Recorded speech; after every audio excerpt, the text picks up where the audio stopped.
What's going on, guys? Welcome back to a brand new video in the next episode of the MotoGP 25 Tech 3 Challenge for part number 6 today at the Czech Grand Prix. If you've missed any of the previous episodes, I recommend you go back and check them out, and it sets the scene of the previous 5 rounds and the story that leads us to Brno that returns to the MotoGP 25 calendar in the Czech Hills, a very, very popular circuit within the MotoGP paddock.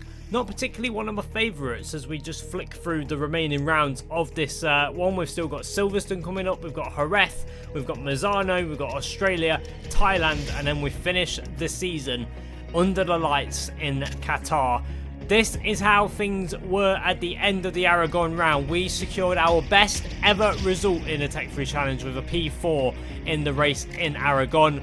And we head into the Czech Republic full of confidence after that personal best season result. But as we head into the Autodrome, the Brno, the classic venue with the classic commentary tower and everything like that, returns to the MotoGP calendar after a bit of a hiatus whilst it was getting brought back up to spec and just trying to secure a bit more funding in real life. It is back on the calendar, as say, for 2025, and I'm very, very happy that it is back. It isn't one of my favourites, it must be said. It is not one of my strong circuits, but when you think of MotoGP and the circuits that MotoGP go to, Brno is definitely on one of the list as one of the iconic and classic venues. But we are in Q1, to no surprise. I don't think we've actually made it directly into Q2 or into Q2 so far this season. So maybe, just maybe, we might be able to break that curse here and a brand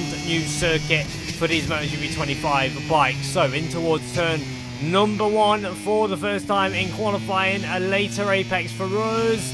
There it is, just about, as we head now through the little kink left and we go over the inside curve there. A big moment for us there over the curve. You can't really use too many outside curves at this circuit, but again, a nasty, horrible little twitch from the rear as we get on the brakes. That front right side of the tyre, the softer front that we're running here, the medium, interestingly, is the softest tyre that we have available in the rear at Brno, so we can't go soft with the rear. We have to run this medium tyre. So yeah, the soft front taking a batter in, and the medium rear as well spinning up on the exit of these long right-handers that lead onto fast straights. So trying to get the power down onto a straight doesn't seem to be quite so easy, as we have a little bit of a wobble through the final corner onto the front straight. We stop the beam at 1:52.5. It's not a very competitive lap time at all, I don't think, at the end of that one. But we're coming into the pits.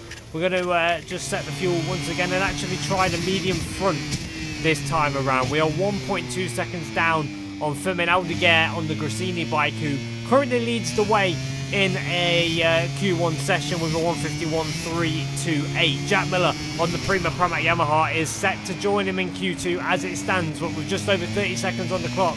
I'm sure that is all bound to change, although Aldeguer seems to be the only one on a live lap. The rest behind Miller, Bezzecchi, and then Miller's teammate Oliveira, all not on a lap. Bastianini in the pits, Vinales also not on a live lap as we head through this right-hander onto this straight that runs into the final chicane. Again, more spinning from the rear, a shake of the camera, and it's just not working for us, and now we force it to fit into the final corner, run into the gravel, tip on over, and that is pretty much sums up the majority of our season, really, in this Tech 3 Challenge, barring the last round in Aragon. But it hasn't been the most easiest of seasons for us in this Tech 3 Championship mode. But we're going into the sprint race now, another chance to right the wrongs of qualifying.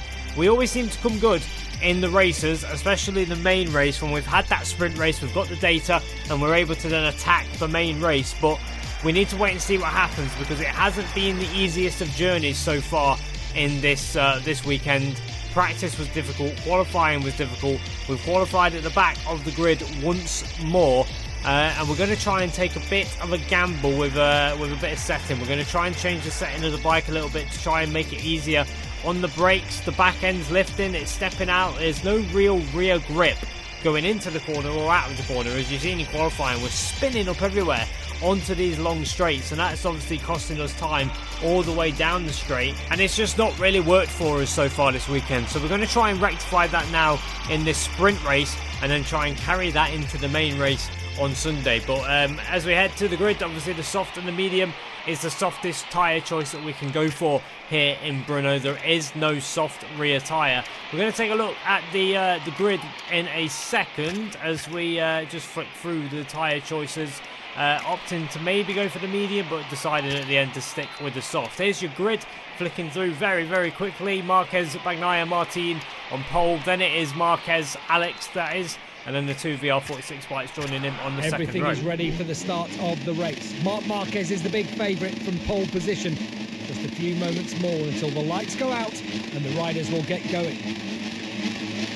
Here we go then, it's the Ducati 1-2 in Brno, and we are about to go racing for the sprint race in MotoGP, starting from the back of the grid, and we are underway, and it's not a good start from ourselves. Ralf Fernandez actually gets off to a really good start. He's past Chantra, Mia, Zarco I think as well in there on the other LCR Honda, so he's made a good start. He's already ahead of Marini as well. So Ralf Fernandez making progress on that Trackhouse bike. Morbidelli has had an absolute shocker of a start. I don't know what's happened to Morbidelli, but I'm sure he was on the second row of the grid, and he's come out of turn one stone last near enough. As we now head into turn number 3, there's contact there with Ralf Fernandez and Zarco, who's making progress now after a bit of a sluggish start for the Frenchman. As we all just concertina up into this right-hander, we get our way through, we get our elbows out, and we're up into P17, and now we're going to look to try and make a move on our teammate Maverick Vinales, but in fact we're actually being overtaken by the Pramac Yamaha MotoGP bike of Miguel Oliveira, as everybody again bunching up. Marini slower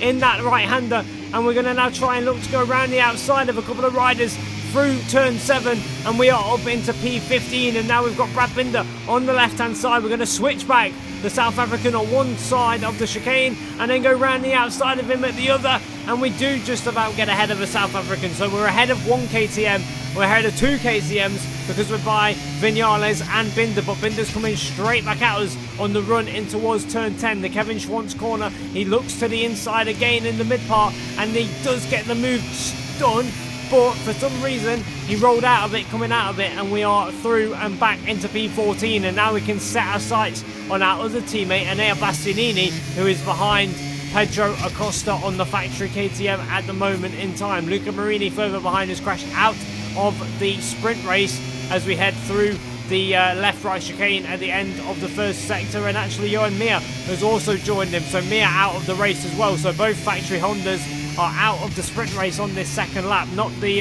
Czech sprint that they would have hoped for over at Honda. But we are now under pressure from Binder. We made a mistake and Binder can't get through, but he is breathing right down our necks, and he is all over the back of our Tech 3 KTM. He wants to get through and try and chase down his teammate Pedro Acosta, who remains ahead of our teammate Enea Bastianini at the back of this group, the top 13. And then there's a gap back to us as we make a mistake and get a wheelie in the middle of that chicane, just right where I wanted to place the bike in the right-hander. We get a wheelie, and that allows Binder straight through and back into P14. So the South African, the Moto3 World Champion, is up into P14 on that KTM and into 14th place, and he will surely now just ride away from us as we're struggling. If you take a look at the right side of the tyres, once we get back onto the gameplay, you will see that we are screaming the right side of the tyre. The tyre wear already dropping quite far, and we're only lap 2 of a sprint race. Don't forget, this is only a 50% race compared to the main Grand Prix, and the soft front on the left is being battered. The soft front on the right is now being battered. The medium rear on the right hand side is being battered. It is taking an absolute battering around this Brno circuit, and whatever I try to do, I cannot ride around it. I cannot stop these tyres on the edge of the tyre from overheating, and then that is just costing us drive, it's costing us entry grip and just everything into these corners. And these corners are fast swooping corners. You need to brake deep into them and then let the brake off and then carry the corner speed. And now we're being hit by Maverick Vinales, our teammate, who wants to get ahead of us and relegate us to the lowest running KTM, and we do that all by ourselves by making a mistake at turn 8 and allow Vinales and Oliveira through. And we're down to P17, and we've now got to look in the mirrors because Johan Zarco is behind us as well on the LCR Honda Castrol bike. But down in towards Kevin Schwantz corner once more. We're gaining a little bit of time on Oliveira, but again, we haven't got the feeling from that front tyre. And as we head up towards the final chicane at the end of the sprint race, we're getting late on the brakes, and we've actually gone down. We have crashed in the sprint race. The bike clatters the barriers, and we are not out of it, but relegated right to the back. And then we've actually discovered that when your bike is damaged, you end up with a very, very bad slipping clutch there as we shifted up the gears. But it is Marc Marquez on the factory Ducati who takes sprint glory and reigns in the Czech Republic. Bagnaia second, Di Gianantonio making it an all Ducati top 3. His teammate Morbidelli only managing P19 after a shocking start, but we finished that one stone last, and we've got work to do. Welcome to all the motorsport fans who have joined us here in Brno to watch this Czech Grand Prix. Just a few more moments and we'll switch to the starting straight for the MotoGP class race. We need to put the sprint race behind us because we've now got the main event, the Grand Prix of Czech Republic at the Brno circuit, and we have work to do after a pretty abysmal performance in the sprint race. We started strong, but as other riders found their rhythm, we hit our rhythm early on and hit our pace early on, and we could not go forward from there. And it was just like we hit reverse, really, as we slipped back through the pack. But hopefully, with the harder front tyre this time in the longer race, we're sticking with the medium rear, which might be the wrong choice. Maybe the hard tyre would be better, but we're going to stick to the medium. But hopefully the harder front will be able to just obviously control that overheat and give us a bit more stability on the front end and let us move forward in the Czech Grand Prix. This circuit has unique characteristics, and Marc Marquez has shown he knows how to adapt to them better than anyone else. He's in pole position in the race that will start in a few moments. So then, the same grid as it was for the sprint race. Frankie Morbidelli from that second row will be hoping for a much better start to what he got in the sprint race, where he was relegated near enough to the back of the grid at this time in the sprint race. But we are underway, and it is a poor start from ourselves, but in the second phase we get the power down and we are up into a couple of places higher than where we started, into 21st. I can tell you Morbidelli has had a much better start. He's in about 5th position as they head through turn number 1, but it's Marquez who leads the way. Bagnaia second, Vinales has gone. He's exited stage right across the gravel. He does rejoin in the background of the shot, but he is way back at the back of the field. So Maverick Vinales, I don't know what happened. There's contact with Zarco and Fernandez, and Ralph Fernandez is down and out of the Czech Grand Prix.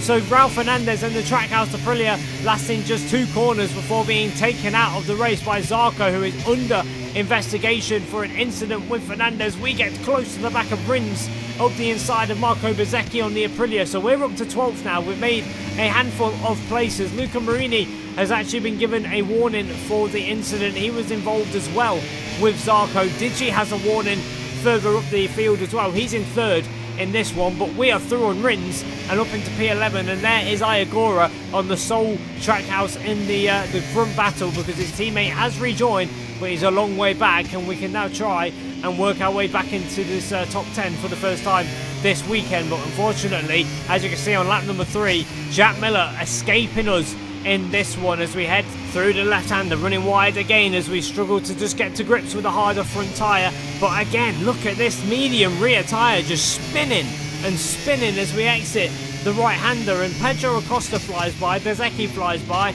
and Alex Rins flies by as well, but Pedro runs a little bit wide, nearly tripping up over the back of the Aprilia, and we can get 1 position back, and now we can try and get the power down and see if we can do anything about Bezzecchi on that Aprilia down in towards turn number 1. We're going to have a look to the outside, I think, in towards the right-hander at the end of the front straight, and we do get by Bezzecchi. Are we going to run wide though and allow Bezzecchi back up the inside? We're going to shut the door, and we do maintain that position. But let's just look at the front tyre real quick. Look at that in contrast to what it was in the soft tyre. The tyre's blue.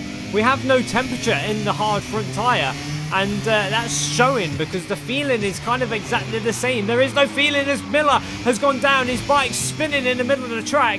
It just about gets respawned before we arrive there, but Miller is down. He's rejoined right in the middle of the pack behind us.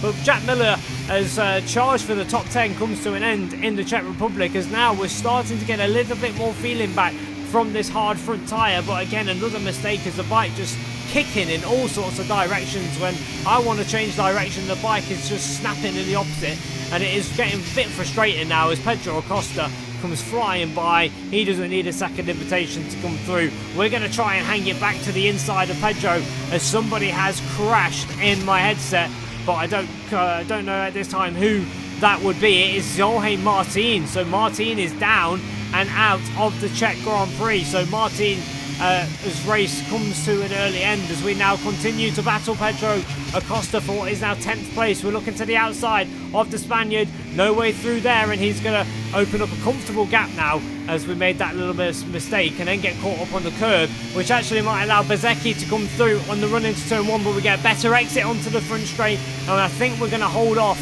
the Aprilia in towards the opening right-hander at the start of this final lap. But Pedro Acosta remains just there, half a second in front of us, and we might be able to find a way through on the Spaniard on this final lap. But again, trying to get the power down, the bike kicking out and spinning up, and Bezzecchi says thank you very much and comes flying by on the Aprilia as we head now towards the end of the first sector. We hang it around the outside of Bezzecchi. We're side by side with the Italian.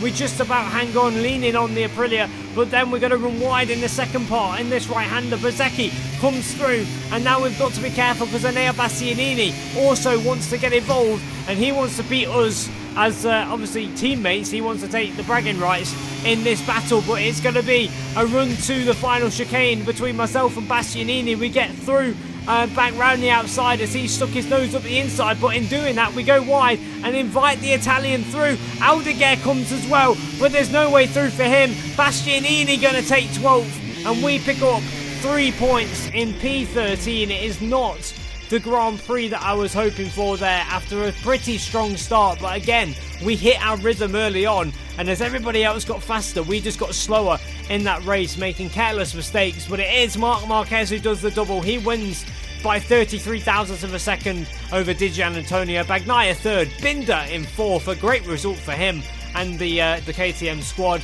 Maverick Vinales recovers to P20. He beats Zarco, Ralph Fernandez who crashed out, and Miller also as well. But there we go, the championship standings at the end of the Czech Grand Prix. 38 points the advantage for Marc Marquez over teammate Bagnaia. Quartararo third, Digi up to fourth place, and rounding out the top 5 is the man who crashed out of the Czech Grand Prix, Jorge Martin. We are sitting in 8th place in the standings, and KTM Tech 3 sit 5th in the Teams Championship, just a point away from the century mark. And in the Constructors Championship, we are 4th. We are 81 points, 141 points behind Ducati, and a long way from even 2nd place as well. But there we go, that is it for today. The Czech Grand Prix done and dusted. It was not the return to Brno I was hoping for, but sometimes these races just happen and plan out like that. But we are now heading to our home Grand Prix, where surely we can turn